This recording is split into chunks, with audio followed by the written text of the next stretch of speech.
ఎవడు భక్తితో నాకు పత్రమైనను పుష్పమైనను ఫలమైనను ఉదకమైనను ఫలాపేక్షరహితముగా సమర్పించుచున్నాడు అట్టివానిని నేను ప్రీతితో స్వీకరించుచున్నాను.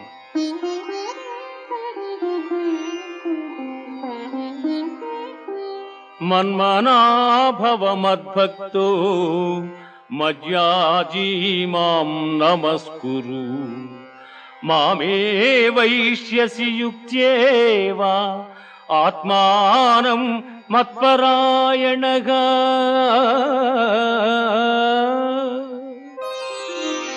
పార్థ నాయందు మనస్సు లగ్నము చేసి ఎల్లకాలముల యందు భక్తి శ్రద్ధలతో స్థిరచిత్తుడవై పూజించితివేని నన్నే పొందగలవు.